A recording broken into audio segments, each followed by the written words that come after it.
네, 하노이입니다. 두 정상 오전에 만나서 단독 회담에 이어 확대 회담을 진행했습니다. 그런데 당초 2시쯤 열릴 예정이던 업무 오찬이 열리지 않았습니다. 트럼프 대통령이 조금 전 숙소로 돌아갔고 김 위원장도 회담장을 나왔습니다. 아직 연휴는 알려지지 않았습니다만 일정에 중대한 차질이 생겼습니다. 하노이 선언 발표만 기다리고 있던 이곳 프레스센터 술렁이고 있습니다. 왕선택 통일외교 전문기자 김희준 워싱턴 특파원과 함께 어떤 상황인지 얘기 나눠보겠습니다. 트럼프 대통령 기자회견이 2시간 앞당겨졌어요. 언제 시작하는 거죠?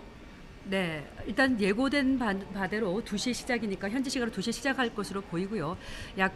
지금 회담이 현재 결렬된 것인지 연기된 것인지 정확히 상황은 알 수 없습니다만 약 50분 전쯤부터 이상한 기운이 감지가 됐습니다. 제가 그 메트로폴 현지에 가 있는 그 백악관 기자단, 풀 기자단의 전원을 계속 받고 있는데요. 약 50분 전쯤에 사라 샌더스 백악관 대변인이 기자들에게 와서 이 정상회담 일정에 약간 차질이 있을 것 같다. 자세한 내용은 잠시 뒤 설명하겠다는 얘기를 남겼다고 하고요. 네. 이어서 그 업무 오찬장에서 아무도 나타나지 않았다는 그 워싱턴 포스트 기자의 풀이 또 전해왔습니다. 네. 그리고 이후에 이 백악관 트럼프 대통령이 할 예정이었던 그 기자회견이 2시간이 앞당겨져서 이곳 하노이 시각으로 오후 2시, 그러니까 한국 시간으로 4시에 열린다는 전원까지만 나와 있고요. 그 이후에 지금 업데이트되는 상황은 없습니다. 그러니까 오찬장에서 기다리고 있던 풀 기자가 예정 시간보다 한참이 지나도록 두 정상이 나타나지 않았고 아무 공지를 받지 못했고 결국에는 1시간 정도가 지난 다음에 이 일정이 차질이 빚어졌다 이런 설명이 있었다는 건데 이 상황에 대한 구체적인 설명은 없었나요? 네, 현재까지 그 배경 설명에 대해서는 아무도 내놓지 않고요. 네. 그 현재가 있는 백악관 기자들은 물론이고 지금 이곳 프레스 센터를 지키는 기자들도 아주 혼란스러운 네. 상황을 겪고 있습니다. 네. 지금으로 예측해 볼 수 있는 것은 아마 회담이 예상대로 되지 않고 오찬도 하지 않고 또 예상됐던 그 하노이 선언 공동선언에 대한 서명식도 없는 것으로 봐서는요. 회담이 좋지 않은 분위기에서 일단 끝난 것으로 볼 수가 있겠습니다. 네. 조금 전 확대 회담 장면만 봐도 분위기가 좋았는데요. 회담이 결렬됐다 좀 생각하기 어려운 상황인데 지금 그렇게 됐을 수가 있을 것 같습니다. 얼마나 가능성이 있을까요? 아주 심각한 차질이 지금 벌어지고 있는 상황이고요. 이런 상황에서 나타날 수 있는 시나리오는 한 2개나 3개 정도로 볼 수가 있습니다. 하나는 결렬입니다. 지금 결렬 가능성이 상당히 높은 상태의 징후들이 연속해서 지금 발생하고 있는 그런 상황이고요. 또 하나의 가능성은 완전 결렬은 아니고 정회된 상태로 볼 수 있는 상황으로 볼 수 있습니다. 이 상황을 지금 현재 정회된 트럼프 대통령과 김정은 위원장이 회담을 하는 과정에서 심각한 충돌이 있었고 그 충돌의 결과 정회를 하는 것이라면 나타날 수는 있다고 보는 그런 부분도 동시에 존재하고 있습니다. 마지막으로 그런 정회보다도 더 정도수가 낮아서 혹시 더 좋은 협상안을 만들어내기 위한 이런 진통일 가능성도 있습니다. 이렇게 한 2개 내지 3개 정도의 시나리오를 볼 수가 있는데 현재 지금 이 하노이에서 바라보는 느껴지는 분위기는 결렬 가능성이 70% 정도로 우세한 편입니다. 네, 예측하기가 좀 어려웠던 상황인데요. 만약에 틀어졌다면 누가 어떤 이유로 먼저 일어섰을까요? 지금 문제가 발생한 것이 오찬 일정이 열리기 직전에 문제가 발생했다고 봐야 되겠습니다. 네. 오찬이 현지 시각으로 11시 55분에 시작될 예정이었습니다. 그래서 오찬장에서 준비하던 스태프들이 다 오찬을 준비하고 있었습니다. 그런데 확대 회담장에서 오찬장으로 건너와야 하는 대표들이 올라오지 않은 것이죠. 그런 차원에서 확대 회담의 말기에 어떤 문제가 발생을 했다. 이렇게 예상을 할 수 있고요. 네, 제가 잠깐 한 말씀 드리겠습니다. 지금 백악관에서 방금 소식이 전해졌는데요. 이번 정상회담에서 트럼프 대통령과 김정은 위원장 사이에 어떠한 합의도 이루어지지 못했다라고 얘기를 했습니다. 그리고 양측은 앞으로 향후 다른 미팅의 기회를 기다리고 있겠다라고 전해왔습니다. 네, 그렇게 본다면 일단 결렬로 봐야 될 것 같습니다. 아직은 좀 더 기다려 봐야 될 것 같습니다. 결렬 가능성이 높은데 어떠한 합의도 이루지 못했고 다음 회담이라고 하는 것이 오늘을 의미하는 것인지 네. 아니면은 뭐 6달 뒤에 정상회담을 의미하는 것인지 어쩌면 한 달 뒤에 실무 협상을 의미하는 것인지 이런 부분은 아직도 가능성을 좀 높고요.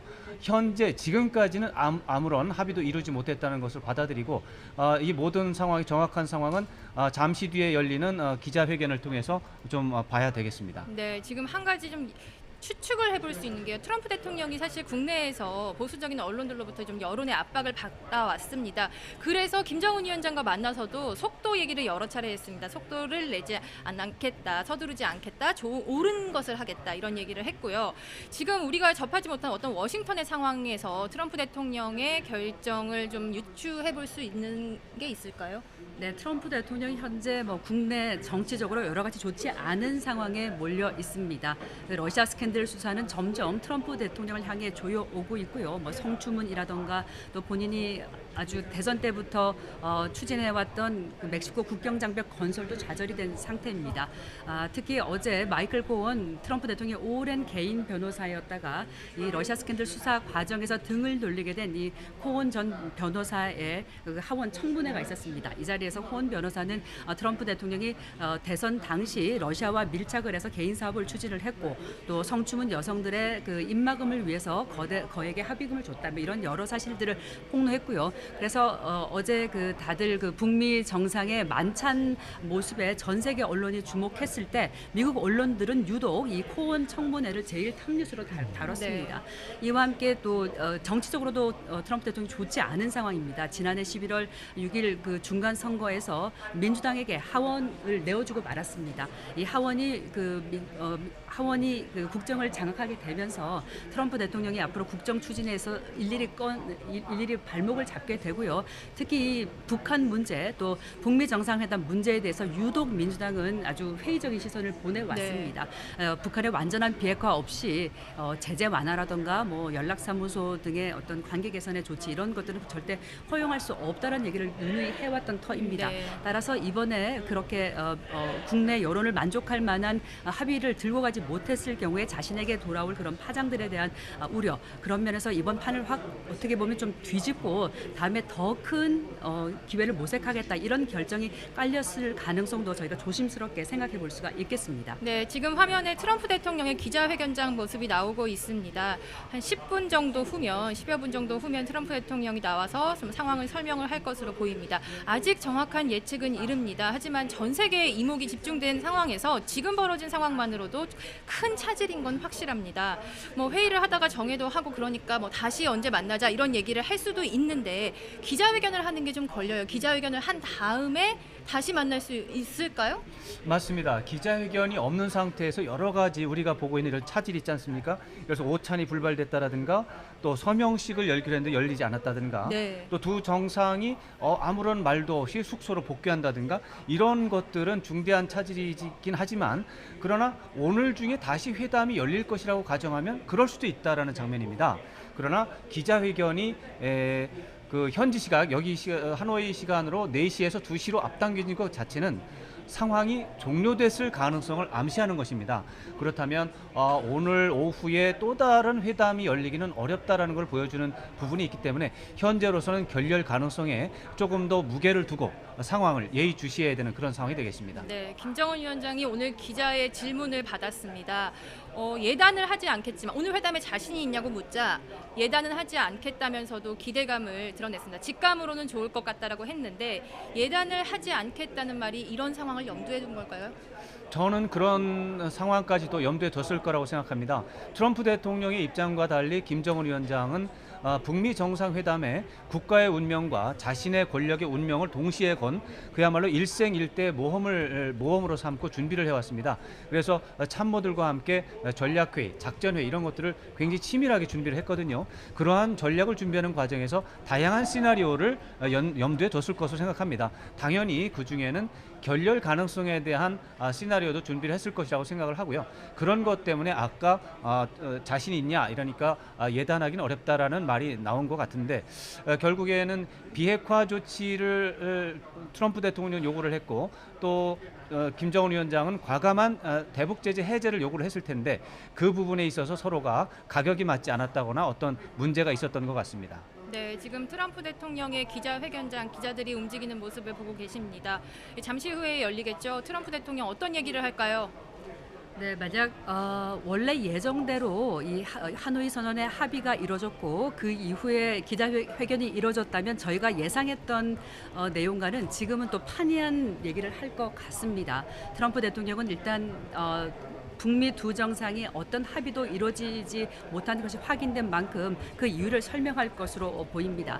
그렇다면 이 왕선택 기자께서 말씀하신 대로 그 비핵화와 상응 조치를 둘러싼 서로의 접점을 찾지 못한 부분에 있어서 특히 북측이 그 구체적이고 좀 더 진전된 비핵화 조치를 내놓지 않은 부분에 대해서 약간 비난성의 발언을 할 수도 있을 것으로 보이고요. 특히 미국이 원하는 바를 좀 설명을 할 것으로 보입니다.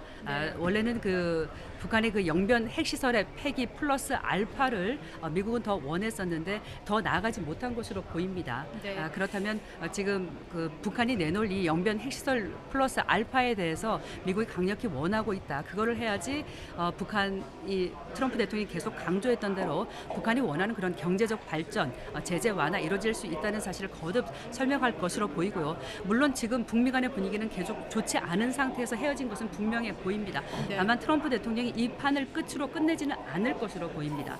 트럼프 대통령은 특히 내년 대선을 앞두고 이 북미 대북 외교에서의 성과를 내야 한다는 그런 분명한 목적 의식을 네. 갖고 있고요. 그렇다면 이것이 끝난 것이 아니라 우리는 추후 다른 회담을 통해서 계속 어떤 합의를 이뤄나갈 것이다.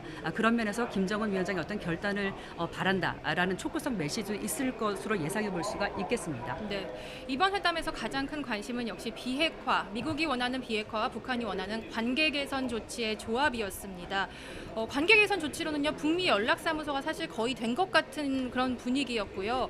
김 위원장이 비핵화의 구체적인 논의도 지금 그 얘기를 하고 있다, 이렇게 답을 했습니다. 아무래도 이 조합을 맞추는 과정에서 문제가 생겼다고 봐야 되겠죠. 저는 그렇다고 생각을 합니다. 가장 관계 개선 분야에서 이제 북미 수교를 하는 것이 가장 큰 목표고, 이제 중간 다리 초보적인 조치로서 북미 연락사무소를 개설할 수 있고, 또 종전선언 같은 것도 평화선언이라는 이름으로 어느 정도 초보적인 단계의 합의를 이룰 수가 있는데, 비핵화 로드맵을 만드는 과정에서 더욱더 과감한 조치, 비핵화 조치를 요구했을 것 같고, 또 김정은 위원장은 굉장히 과감한 대북 제재를 해제를 요구했을 것 같은데, 그 부분에 있어서 어느 쪽인지 불만을 만족을 하지 못한 상태에서 지금 상황이 벌어지고 있습니다만, 지금 김희준 특파원 말씀하신 대로 과연 이것을 결렬로 선언할 것인가, 아니면은 합의가 불발되고 다음 회담으로 연기하는 것인가, 그것도 약간 좀 결이 다른 부분이 되겠습니다.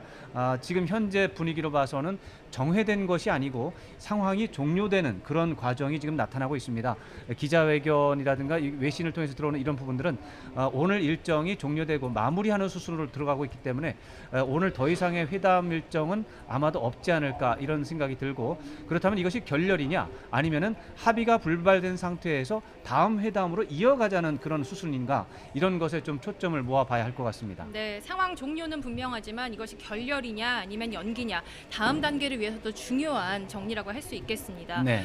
말씀하신 대로요, 북한이 그동안 가장 원하던 게 대북 제재 완화였습니다. 경제 발전을 목표로 하고 있기 때문에 이를 위해서 제재를 완화해 준다면 우리가 발전을 시키겠다, 이런 거였는데, 사실 트럼프 대통령 입장에서는 이 새로운 제재 결의 해제안을 통과시키는 게 굉장히 부담이 됐을 것 같아요. 왜냐하면 이걸 공론화하는 거고, 그동안 누누이 완전한 비핵화 전의 제재 해제는 없다, 제재가 계속 유지되고 있다, 이걸 강조해 왔기 때문에 결국 이게 발목을 잡은 거 아닌가 싶기도 합니다. 어떻게 보십니까? 네, 그 점도 당연히 생각을 해봐야 되고요. 조금 전에 이제 김희준 특파원 얘기한 대로 그 트럼프 대통령은 오전에 표정이 굉장히 어두웠던 표정이고요. 당연히 미국 워싱턴에서 있었던 의회 청문회에서 마이클 코언 변호사의 그 청문회 내용이 미국 언론에서 굉장히 압도적으로 받고 처리를 하고 있는 상황이어서 그런 부분에 대해서 심지어 스트레스를 많이 받는 표정이었는데, 과연 그것이 긍정적인 영향으로 미치겠는가 아니면 부정적으로 영향을 미치겠는가 걱정 걱정을 사실은 좀 오전했던 적이 있습니다. 네. 결과적으로 봐서는 그런 점에 대해서 트럼프 대통령은 좀 부정적으로 영향을 미친 게 아닐까 이런 생각을 좀 조심스럽게 좀 해볼 수는 있겠습니다. 왕 기자 네. 말씀에 조금 첨언을 제가 하면은요, 어떤 뭐 북한과 미국이 이번 회담의 목표를 한반도의 영구적인 평화, 또 비핵화, 또 새로운 북미 관계 건설이라는 큰 목표를 갖고 있었지만 실질적으로 그 단계를 이루는 부분에 있어서 어떻게 보면 동상이몽이었을지 모르겠습니다. 북한이 원하는 부분은 그 비핵화에 대한 상응 조치로서 지금 얘기가 되고 있는 것이 뭐 종전선언이나 연락사무소 같은 그런 뭐 북미 관계 개선의 부분, 그리고 경제 제재 해제, 또 나아가서는 그 금강산 관광 재개라든가 개성공단까지 논의가 얘기가 됐었습니다만, 사실 미국이 가장 쉽게 내어줄 수 있는 것은 종전선언이나 연락사무소 같은 부분이었고요. 북한이 가장 원하는 것은 또 경제 제재 해제 부분이었습니다. 이렇게 엇갈리는 상황에서 양측이 접점을 찾기는 정말 어려웠던 것 같고요. 그러니까 미국이 원하는 어떤 조금 더 그러니까 기존의 동창리 저기 미사일 발사장이라던가 풍계리 핵실험장, 풍계리 폐쇄, 또 영변 핵시설의 폐쇄 등은 이미 기존의 사실 남북 정상회담을 통해서도 이미 다 나온 합의 사항이기 때문에 미국으로서는 어떤 전체 농축 우라늄과 그런 부분에 대한 좀 더 신고 검증 부분까지 더 원했을 텐데 북한으로서는 그것까지 내주기는 좀 어려웠던 상황인 것 같습니다. 네, 아무래도 트럼프 대통령이 국내적으로 처한 상황이 이번 회담에 좀 녹록지 않았던 것 같습니다. 한편으로는요, 이런 중요한 회담을 앞두고 정말 그랬을까 싶은데 또 외교에 가장 영향을 미치는 것이 국내 정치 아니겠습니까? 조금 잠시 후에 트럼프 대통령이 발표가 있으면 정확한 윤곽, 내용, 연유 알 수 있을 것 같습니다. 지금까지 하노이에서 전해드렸습니다.